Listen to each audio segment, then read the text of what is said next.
চাচি আবার কি বলছে জানো? কি বলছে? ওটা টেকা লক থেকে বার করে আরেকবার বলেন তো নাম্বারটা। 01 01750 01750 63 65 52। এই অ্যাকাউন্টে শুধু পিনের সমস্যা না আর কিছু সমস্যা আছে? এই পিনেরই তো সমস্যা। যে এখানে যে বিকাশের সার্ভিস দেওয়া হয় জানলেন কোথা থেকে? তো এই যে আমি এবার বাদ দেব। আচ্ছা আচ্ছা। বাদ দিয়ে আমার ভাই বলল যে রহিমের কাছে যাও, রহিমের সাথে আমি রহিমের কাছে গেলাম, বলল যে আচ্ছা ওখানে যা। ও আচ্ছা। আর লেনদেন করেন কোথা থেকে? বললাম না যে অল্প সীমিত যেহেতু টাকা তুলি সেহেতু আমি মোবাইলের ডিসপ্লে ঠিক করতে হবে। হ্যাঁ, হ্যাঁ, সমস্যা নাই, আমি ঠিক করে দিচ্ছি আপনার অ্যাকাউন্ট। ওই ব্যাংকে আমি মানে ইউসুবি ব্যাংকে টাকা লেনদেন করি। আর সমস্যা নাই, আপনি বিকাশ থেকেও লেনদেন করতে পারবেন। হঠাৎ এই অবস্থা প্রবলেম হলে তো সলিউশন আছে। দেখেন এখন কিন্তু আমাদের হলো ঈদের ছুটি হয়ে গেছে, অফিসার কিন্তু অলরেডি নাই, ঠিক আছে? তারপর আমি আপনারটা ঠিক করে দিচ্ছি। হ্যাঁ, ঠিক আছে। আমাদের ঈদের ছুটি হয়ে গেছে, 23 তারিখ পর্যন্ত বিকাশ কেয়ার ঈদের জন্য ছুটি থাকবে, বন্ধ থাকবে। যেহেতু আপনি চলে আসছেন কষ্ট করে, আমি আপনাকে একটা সার্ভিস দিয়ে দিচ্ছি। আপনি লাস্ট কত টাকা উঠাইছিলেন, লেনদেন করছেন? লাস্ট সেদিন তুলেছিলাম 8000 টাকা। 8000 টাকা কি সেন্ড মানি করেছিলেন না হলে ক্যাশ আউট করছিলেন? এই আমি তুলেছিলাম, টাকা পাঠাইছিল এই অ্যাকাউন্টে। আচ্ছা, আপনার আপনার মোবাইলে দেখছি যে আমি হলো ভেরিফিকেশন কোড অনেকবার আসছে কেন, মানে কারো এতগুলা ভেরিফিকেশন কোড কেন আসছে? আপনার অ্যাকাউন্ট লক করা হয়েছে এবং এতগুলা ভেরিফিকেশন কোড কেন আপনার মোবাইলে? এত করতে আর না শুনুন, মেসেজ আছে খালি। লাস্ট ক্যাশ আউট করছেন হলো 1900 টাকা, 6000 টাকা একবার, তারপর হলো 1900 টাকা একবার। আপনি তো তথ্য ভুল দিছেন। আচ্ছা আমি দেখি। একবারে দিছিল টাকাটা। আচ্ছা বুঝতে পারছি, সমস্যা নাই। কিন্তু আপনার হলো এতবার ওটিপি আসছে কেন? আপনাকে কি কেউ ফোন দিয়েছিল বিকাশের এরকম ফলস এরকম কোনো কিছু? না, কেউ ফোন তো আমাকে তাহলে এতবার তো ওটিপি আসার কথা না। আপনার বাটন মোবাইলে অ্যান্ড্রয়েডের ওটিপি আছে, আমি দেখতে পাচ্ছি যে আপনার হলো কখন পাঠাইছে এটা একটু দেখি। 17 তারিখ সকাল 10টা 18-তে। সকাল 10টা 18-তে কোথায় ছিলেন আপনি? 17 তারিখে আজকেই? আজকে সকাল, আজকেই তো 17 তারিখ না? আজকে সকাল সকাল আমি যে বাংলাদেশের ওখানে ছিলাম, এসে যে এই আমার বোন আবার আমার কল করছিল একবার ভোরে। আর তারপরে ওখানে এসে আমি মাল আনছিল, মাল আনলে হাঁটে বেশি, তারপরে মোবাইল টাকা তুলবো এই বেলা হলে এই অবস্থা।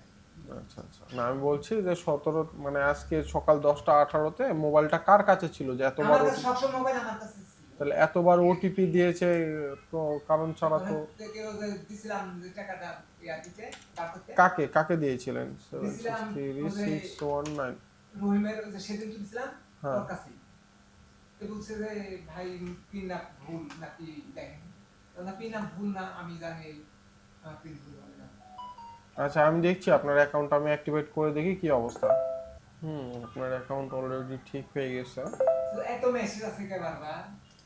মেসেজ মেসেজ তো বিকাশ কোম্পানি দেয় না, মেসেজ দেয় হলো আপনি যে কোম্পানির সিম চালান সেই কোম্পানি। মেসেজ কাটি দিয়ে তো। আচ্ছা মেসেজ কাটবো পরে, আগে কাজগুলা কমপ্লিট করি আমরা। হ্যাঁ, আপনার অ্যাকাউন্টে 2000 টাকা আছে, আপনি কি এই টাকাটা উঠায় দিলাম? ওকে, আচ্ছা, তোর টাকা তোমার জন্য এসেছি।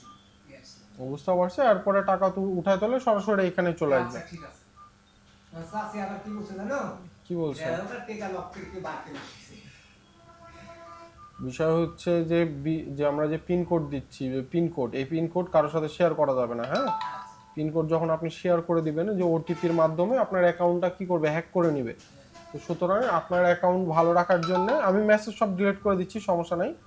বাট কারোর সাথে ওটিপি বা ওই যে অনেকে আপনার হলো অনেক ধরনের কথা বলে যে এই পাইছেন সেই পাইছেন লটারি, তারপরে বলে যে আপনার অ্যাকাউন্ট বন্ধ হয়ে যাবে, এগুলা কথা বলে ওটিপি নেয়, কোড নেয় একটা। এই কোডটা দিলে আপনার অ্যাকাউন্টটা হ্যাক হয়ে যাবে। হ্যাঁ, তার পরবর্তীতে আপনি আর কাউকে কোড বা দিবেন না। আর আমি যে পিন কোড, হ্যাঁ আমি যে পিন কোড দিচ্ছি সেই পিন কোডই আপনি হলো ব্যবহার করবেন এবং পিন কোড চেঞ্জ করতে পারবেন, সেটা সমস্যা নেই, কিন্তু পিন কোড কারোর সাথে শেয়ার করবেন না। আচ্ছা, পিন কোড বলতে সেটা আমি দিলাম এটাই তো। পিন কোড আমি আপনাকে নতুন করে লিখে দিচ্ছি, আগেরটা বাদ। এটা আপনার পিন কোড, এই পিন কোড কারোর সাথে ভুলেও শেয়ার করবেন না। কিন্তু আগেকার পিন কোডটা ওটা বাদ দিলে বাদ দিয়ে তো আমি দিইনি, কারণ আপনি একটা লক হয়ে গেছে ওটা চালাতে পারবেন না, ওটা বাদ। আপনি পরবর্তীতে আবার ওইটা পরের হিসাব। বুঝতে পারছেন? 1 2 3 4 পিন কোড ভুলেও কারোর সাথে শেয়ার করবেন না, না। বারবার করে বলে দিচ্ছি। এডি ওইটি বাদ, ওইটি একবার পরবর্তী আউটই বাদই। ওইটা হবে আবার যখন আপনি এটা চেঞ্জ করবেন, তারপরে আরেকটা চেঞ্জ করবেন, কমপক্ষে 3বার চেঞ্জ করার পরে আপনি ওটাতে আসতে পারবেন।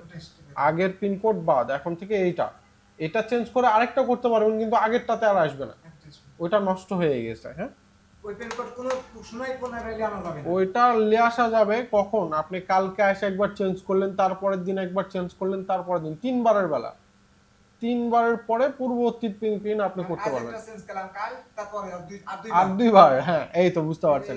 চেঞ্জ চেঞ্জ করার পরে আপনি আবার আগের পিনে আসতে পারবেন। আমাদের এখানে A to Z service free, কোনো 1 টাকাও চার্জ নাই। আচ্ছা তাহলে এমনি আসি পিন কোড যদি বলে যাচ্ছে হ্যাঁ, আপনি আসবেন, এনআইডি কার্ড নিয়ে আসবেন, নিয়ে এসে বলবেন যে পিন কোডটা চেঞ্জ করে দিতে, আগের পিন কোডটা লাগবে। আপনি এটা না নিয়ে আসলেও হবে, কারণ আমাদের তো এটা মুখস্থ আছে, ঠিক আছে? আপনি এটা না নিয়ে আসলেও হবে, আপনি আসবেন জাস্ট পিন কোড চেঞ্জের জন্য। আমরা পিন কোড চেঞ্জ করে দিব, আপনি এটাও নিয়ে আসতে পারেন, সমস্যা নাই। পিন কোড চেঞ্জ করে দিব, আপনার 3বার চেঞ্জ হলে পরবর্তীতে আপনি ওটা নিতে পারবেন, তিনবার পর আবার ওইটা আসবে। এখন আবার এখন আসছে সমস্যা নাই, এখন যেটা দিলাম এইটাও যদি আবার রাখতে চান, যদি চেঞ্জ করেন আবার 3বারের পরে, বুঝতে পারছেন? আচ্ছা এখন টাকা যদি পাঠায় তাহলে আবার আপনি এই পিন কোড দিয়ে টাকা উঠাতে পারবেন। হ্যাঁ, একই বিষয়।